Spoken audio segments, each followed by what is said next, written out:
ਇਹ ਦਰਦ ਭਰੀ ਕਹਾਣੀ ਹੈ ਬਦਨਸੀਬ ਪੰਜਾਬੀ ਮਸੀਹੀ ਇੱਕ ਟੱਬਰ ਦੀ ਜਿਹੜਾ ਲੈਲਪੁਰ ਸ਼ਹਿਰ ਦੇ ਇੱਕ ਪਿੰਡ ਵਿੱਚ ਆਬਾਦ ਸੀ। ਇਸ ਕਹਾਣੀ ਦੇ ਰਾਹੀਂ ਉਹਨਾਂ ਅਤਿਆਚਾਰਾਂ ਦਾ ਪ੍ਰਚਾਰ ਕੀਤਾ ਗਿਆ ਹੈ ਜਿਹੜਾ ਸਾਡੇ ਨਾਲ ਇਸ ਮੁਲਕ ਦੇ ਵਿੱਚ ਮਸੀਹੀ ਤੇ ਗਰੀਬ ਹੋਣ ਦੇ ਕਾਰਨ ਕੀਤਾ ਜਾਂਦਾ ਹੈ। ਇਸ ਕਹਾਣੀ ਦੇ ਵਿੱਚ ਇੱਕ ਗਰੀਬ ਮਸੀਹੀ ਲੜਕੀ ਰਾਣੀ ਦੇ ਨਾਲ ਹੋਣ ਵਾਲੇ ਬੜੇ ਹੀ ਘਟੀਆ ਤੇ ਗੈਰ ਇਨਸਾਨੀ ਵਰਤਾਓ ਦਾ ਜ਼ਿਕਰ ਕੀਤਾ ਗਿਆ ਹੈ, ਜਿਹੜਾ ਅੱਜ ਆਪਣੇ ਆਪ ਨੂੰ ਪੜ੍ਹਿਆ ਲਿਖਿਆ ਤੇ ਨੇਕ ਵਿਚਾਰਾਂ ਦੇ ਨਾਲ ਭਰਿਆ ਹੋਇਆ ਖੁਦਾ ਤਰਸ ਤੇ ਰਹਿਮ ਦਿਲ ਸਮਾਜ ਕਹਿੰਦਾ ਹੈ। ਇਹ ਕਹਾਣੀ ਅੱਜ ਸਾਡੇ ਸਮਾਜ ਲਈ ਇੱਕ ਬਹੁਤ ਵੱਡਾ ਅਖਲਾਕੀ ਸਬਕ ਹੈ ਤੇ ਆਓ ਮਿਲ ਕੇ ਇਸ ਕਹਾਣੀ ਨੂੰ ਸੁਣੀਏ। ਰਾਣੀ ਇੱਕ ਗਰੀਬ ਮਸੀਹੀ ਖਾਨਦਾਨ ਦੇ ਨਾਲ ਤਲਕ ਰੱਖਦੀ ਸੀ ਤੇ ਇਹਦਾ ਖਾਨਦਾਨ ਇਸ ਪਿੰਡ ਵਿੱਚ ਇਕੱਲਾ ਹੀ ਮਸੀਹੀ ਘਰ ਸੀ। ਰਾਣੀ ਆਪਣੇ ਘਰ ਦੇ ਵਿੱਚੋਂ ਵੱਡੀ ਸੀ ਤੇ ਉਹਦੀਆਂ 2 ਛੋਟੀਆਂ ਭੈਣਾਂ ਤੇ ਇੱਕ ਛੋਟਾ ਵੀਰ ਸੀ। ਉਹਦੇ ਬਾਪ ਦਾ ਨਾਂ ਵਰਿਆਮ ਮਸੀਹ ਸੀ ਤੇ ਉਹ ਚੌਧਰੀਆਂ ਦੇ ਡੇਰੇ ਤੇ ਸੇਵ ਕਰਦਾ ਸੀ।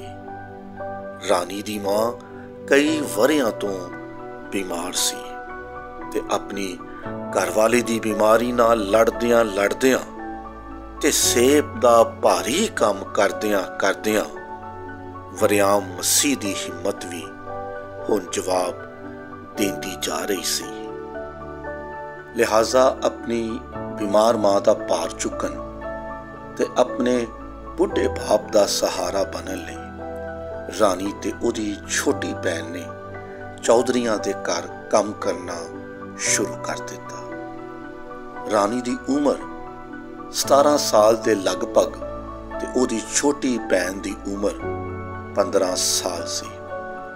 ਰਾਣੀ ਵੇਖਣ ਵਿੱਚ ਬੜੀ ਜਵਾਨ ਤੇ ਖੂਬਸੂਰਤ ਲੜਕੀ ਸੀ। ਜਦੋਂ ਉਹਨੇ ਕੰਮ ਕਰਨਾ ਸ਼ੁਰੂ ਕੀਤਾ ਤੇ ਸਿਰਫ ਚੰਦ ਮਹੀਨੇ ਹੀ ਲੰਘੇ ਸਨ ਕਿ ਚੌਧਰੀ ਦਾ ਵੱਡਾ ਵਿਆਹਿਆ ਮੁੰਡਾ ਜਿਹੜਾ ਸ਼ਰਾਬੀ ਤੇ ਨਸ਼ਈ ਸੀ, ਉਹਦਾ ਦਿਲ ਰਾਣੀ ਤੇ ਬੇਈਮਾਨ ਹੋ ਗਿਆ ਤੇ ਉਹਨੇ ਆਪਣੇ ਇੱਕ ਨੌਕਰ ਦੇ ਰਾਹੀਂ ਰਾਣੀ ਨੂੰ ਆਪਣੇ ਜਾਲ ਵਿੱਚ ਫਸਾਉਣ ਦਾ ਪ੍ਰੋਗਰਾਮ ਬਣਾਇਆ। ਨੌਕਰ ਨੇ ਰਾਣੀ ਦੇ ਨਾਲ ਝੂਠੇ ਪਿਆਰ ਦਾ ਨਾਟਕ ਰਚਾਇਆ ਤੇ ਉਹਨੂੰ ਪਿਆਰ ਤੇ ਮੁਹੱਬਤ ਦੇ ਝੂਠੇ ਵਾਅਦੇ ਤੇ ਖਾਬ ਵਖਾ ਕੇ ਆਪਣੇ ਜਾਲ ਵਿੱਚ ਪੂਰੀ ਤਰ੍ਹਾਂ ਫਸਾ ਲਿਆ। ਵੱਡੇ ਹੋਣ ਦੀਆਂ ਜ਼ਿੰਮੇਦਾਰੀਆਂ ਤੇ ਘਰ ਦੀਆਂ ਮਜਬੂਰੀਆਂ ਤੇ ਮਾਲੀ ਲਾਚਾਰੀਆਂ ਨੇ ਰਾਣੀ ਦੀ ਸੁੱਧ ਬੁੱਧ ਨੂੰ ਮਾਰ ਦਿੱਤਾ ਕਿ ਉਹ ਇਸ ਪਿਆਰ ਦੇ ਝੂਠੇ ਨਾਟਕ ਨੂੰ ਸਮਝ ਨਾ ਪਾਈ ਤੇ ਆਖਰਕਾਰ ਦਿਨ ਬ ਦਿਨ ਉਹ ਇਸ ਜਾਲ ਵਿੱਚ ਫਸਦੀ ਜਾ ਰਹੀ ਸੀ ਤੇ ਫਿਰ ਇੱਕ ਦਿਨ ਉਹ ਇਸ ਜਾਲ ਦੇ ਵਿੱਚ ਪੂਰੀ ਤਰ੍ਹਾਂ ਫਸ ਗਈ।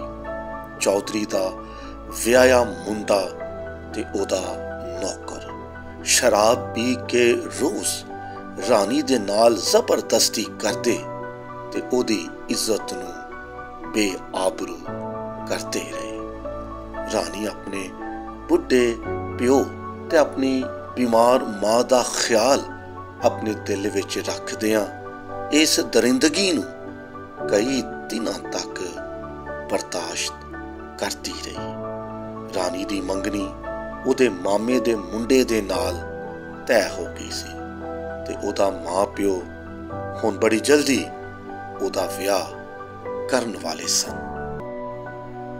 ਜਦੋਂ ਰਾਣੀ ਨੂੰ ਹਮਲ ਠਹਿਰ ਗਿਆ ਤੇ ਚੌਧਰੀ ਦਾ ਟੱਬਰ ਇਹ ਵੇਖ ਕੇ ਘਬਰਾ ਗਿਆ ਤੇ ਉਹਨਾਂ ਨੇ ਰਾਣੀ ਨੂੰ ਨੌਕਰ ਦੇ ਨਾਲ ਲਾਹੌਰ ਸ਼ਹਿਰ ਨਸਾ ਦਿੱਤਾ ਕਿ ਉੱਥੇ ਜਾ ਕੇ ਇਹਦੇ ਬੱਚੇ ਨੂੰ ਜ਼ਾਇਆ ਕਰਵਾ ਦੇ ਤੇ ਨਾਲੇ ਉਹਨਾਂ ਨੇ ਨੌਕਰ ਨੂੰ ਇਹ ਵੀ ਗੱਲ ਆਖੀ ਕਿ ਇਹਨੂੰ ਆਪਣੇ ਕੋਲ ਕੁਝ ਦਿਨ ਰੱਖ ਕੇ ਕਿਸੇ ਕੋਠੇ ਤੇ ਵੇਚ ਦੇਵੀਂ ਤੇ ਬਾਅਦੋਂ ਚੌਧਰੀ ਨੇ ਰਾਣੀ ਤੇ ਚੋਰੀ ਦਾ ਇਲਜ਼ਾਮ ਲਾ ਕੇ ਇਹ ਗੱਲ ਮਸ਼ਹੂਰ ਕਰ ਦਿੱਤੀ ਕਿ ਰਾਣੀ ਨੌਕਰ ਨਾਲ ਮੂੰਹ ਕਾਲਾ ਕਰਕੇ ਨੱਸ ਗਈ।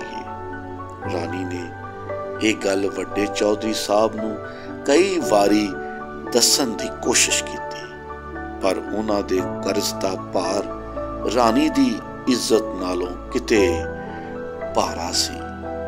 ਚੌਧਰੀ ਨੇ ਰਾਣੀ ਨੂੰ ਆਪਣਾ ਮੂੰਹ ਬੰਦ ਰੱਖਣ ਵਾਸਤੇ ਆਖਿਆ ਤੇ ਮਾਮੇ ਨੇ ਜਦੋਂ ਇਹ ਖਬਰ ਸੁਣੀ ਤੇ ਉਹਨੇ ਰਿਸ਼ਤਾ ਤੋੜ ਦਿੱਤਾ। ਬਿਮਾਰ ਮਾਂ ਇਹ ਸਦਮਾ ਬਰਦਾਸ਼ਤ ਨਾ ਕਰ ਸਕੀ ਤੇ ਗਹਿਰੇ ਸਦਮੇ ਵਿੱਚ ਚਲੀ ਗਈ ਤੇ ਸਿਸਕ ਕੇ ਰੱਬ ਨੂੰ ਪਿਆਰੀ ਹੋ ਗਈ। ਰਾਣੀ ਦੀ ਛੋਟੀ ਭੈਣ ਚੌਧਰੀ ਦੇ ਘਰ ਕੰਮ ਕਰਨ ਵਾਸਤੇ ਜਾਂਦੀ ਰਹੀ। ਰਾਣੀ ਦੇ ਇਸ ਕਿੱਸੇ ਨੇ ਚੌਧਰੀ ਦੇ ਘਰ ਦੇ ਝਾਕੇ ਖੋਲ ਦਿੱਤੇ ਤੇ ਉਹਨਾਂ ਦੇ ਹੌਸਲੇ ਵਧਾ ਦਿੱਤੇ ਸਨ। ਹੁਣ ਦੂਜੇ ਮੁੰਡੇ ਨੇ ਰਾਣੀ ਦੀ ਛੋਟੀ ਭੈਣ ਦੇ ਨਾਲ ਆਪਣੇ ਦੋਸਤਾਂ ਨਾਲ ਮਿਲ ਕੇ ਇਜਤਮਾਈ ਜ਼ਿਆਦਤੀ ਕੀਤੀ ਤੇ ਜ਼ਿਆਦਤੀ ਕਰਨ ਤੋਂ ਬਾਅਦ ਉਹਨਾਂ ਨੇ ਇਹਨੂੰ ਕਤਲ ਕਰ ਦਿੱਤਾ ਤੇ ਉਹਦੇ ਕਤਲ ਦਾ ਇਲਜ਼ਾਮ ਰਾਣੀ ਦੇ ਨਿੱਕੇ ਭਰਾ ਉੱਤੇ ਲਾ ਦਿੱਤਾ ਕਿ ਉਹਨੇ ਇਹਨੂੰ ਕਿਸੇ ਮੁੰਡੇ ਦੇ ਨਾਲ ਫੜ ਲਿਆ ਤੇ ਗੁੱਸੇ ਵਿੱਚ ਆ ਕੇ ਇਹਨੂੰ ਕਤਲ ਕਰ ਦਿੱਤਾ। ਰਾਣੀ ਦੇ ਭਰਾ ਨੂੰ ਉਮਰ ਕੈਦ ਹੋ ਗਈ।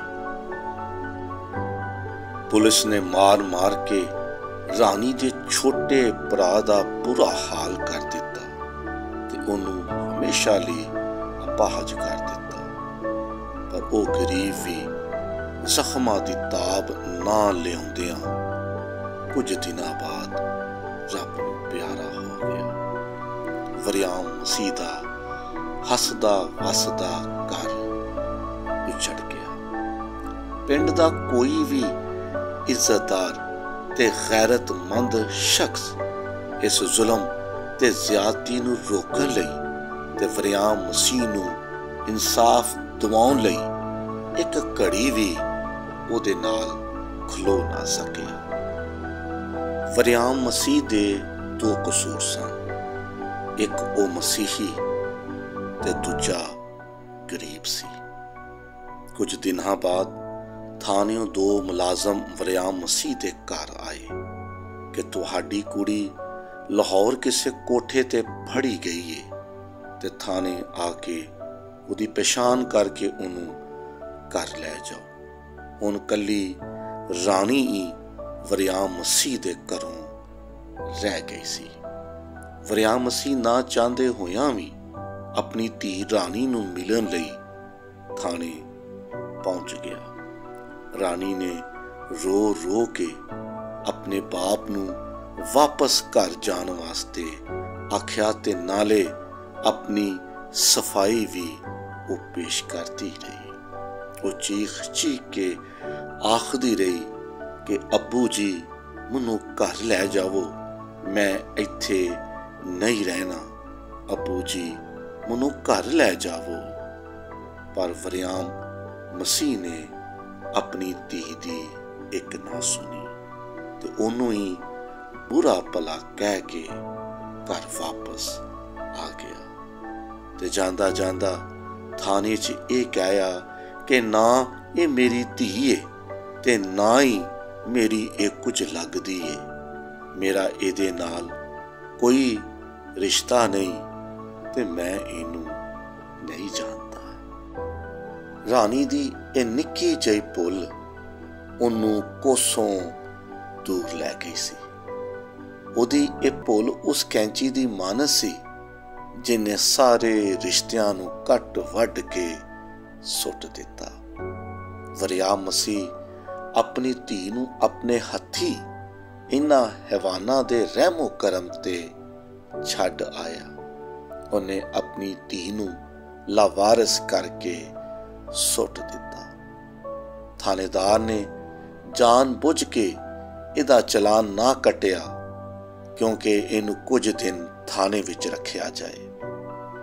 वो रोज़ अपने दोस्तां दे नाल शराब पी के रानी दी इज्जत नू ताड़ ताड़ करता रहा। सिर्फ थानेदार ही नहीं, थाने दे हर मुलाजम ने उन्होंने अपनी जिनसी हवानियत का शिकार बनाया। इत्थे तक कि छोटे अमले ते चाह लियाउण वाले ने भी इनू मुफ्त दा माल समझ के इहदे ते कुछ तरस ना खाता। हर कोई रानी ते भुखे शेरां वांगू हमला आवर हुंदा ते उहदे जिस्म नू नोच नोच के खांदा रहा। फिर उहदा चलान कट के उन्होंने जेल भेज दिता।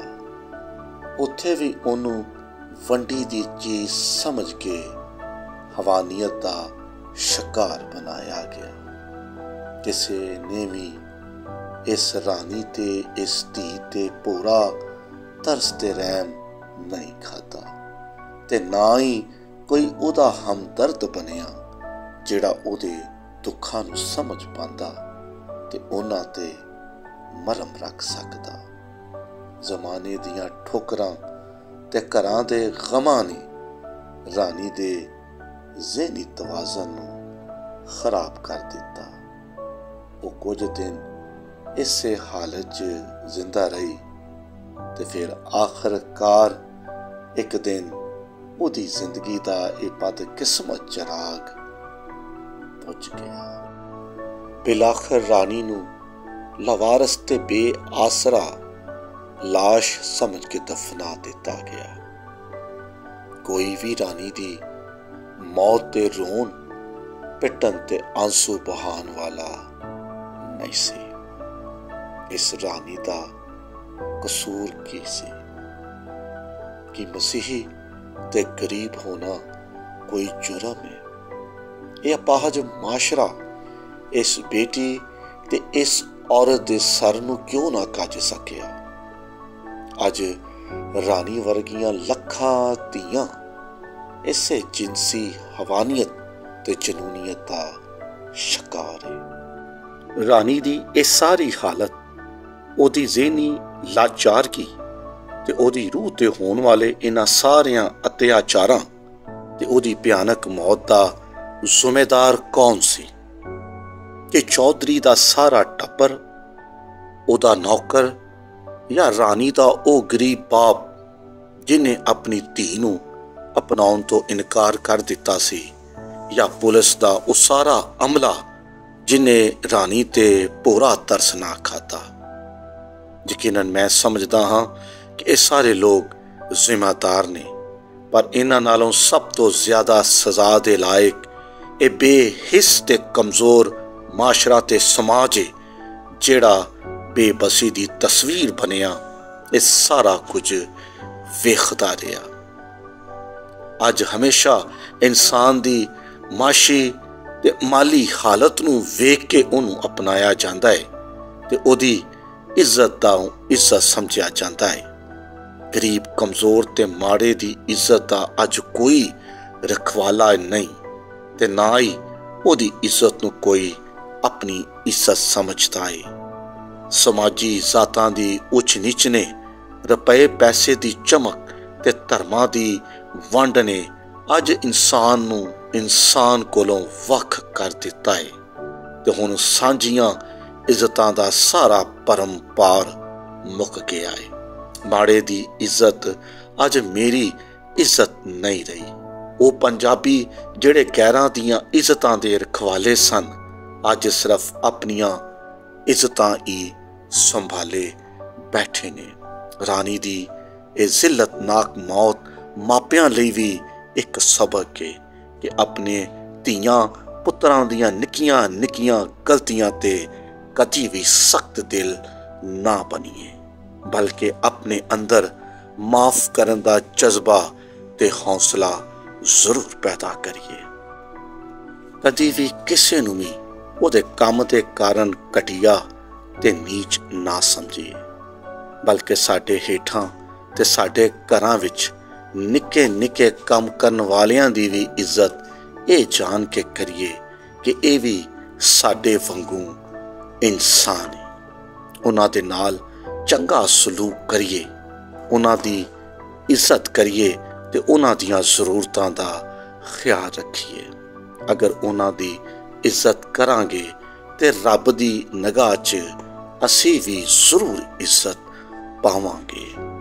ਤੁਹਾਡਾ ਕਿਸੇ ਨੂੰ ਆਪਣੇ ਚੰਦ ਦਿਨਾਂ ਦੇ ਸਵਾਦ ਤੇ ਮਜ਼ੇ ਲਈ ਦਿੱਤਾ ਗਿਆ ਪਿਆਰ ਦਾ ਧੋਖਾ ਤੇ ਫਰੇਬ ਕਿਸੇ ਦੀ ਵੀ ਜ਼ਿੰਦਗੀ ਨੂੰ ਹਮੇਸ਼ਾ ਲਈ ਤਬਾਹ ਤੇ ਬਰਬਾਦ ਕਰ ਸਕਦਾ ਹੈ ਤੇ ਜ਼ਿੰਦਗੀ ਭਰ ਦੀਆਂ ਠੋਕਰਾਂ ਉਹਦੇ ਮੁਕੱਦਰਾਂ 'ਚ ਲਿਖ ਸਕਦਾ ਹੈ। ਇਸ ਲਈ ਕਦੀ ਵੀ ਕਿਸੇ ਨੂੰ ਵੀ ਧੋਖਾ ਤੇ ਫਰੇਬ ਨਾ ਦਈਏ ਤਾਂ ਜੋ ਉਹਦੀ ਜ਼ਿੰਦਗੀ ਨੂੰ ਅਸੀਂ ਤਬਾਹ ਤੇ ਬਰਬਾਦ ਨਾ ਕਰ ਸਕੀਏ। ਆਓ ਅੱਜ ਇਸ ਵੀਡੀਓ ਦੇ ਰਾਹੀਂ ਇਸ ਗੱਲ ਦਾ ਤਹੀਆ ਤੇ ਇਕਰਾਰ ਕਰੀਏ ਕਿ ਅਸੀਂ ਚੰਗੇ ਮਾਸ਼ਰੇ ਦੀ ਬੁਨਿਆਦ ਰੱਖਣ 'ਚ ਆਪਣਾ ਕਰਤਾਰ ਜ਼ਰੂਰ ਅਦਾ ਕਰਾਂਗੇ। ਆਮੀਨ।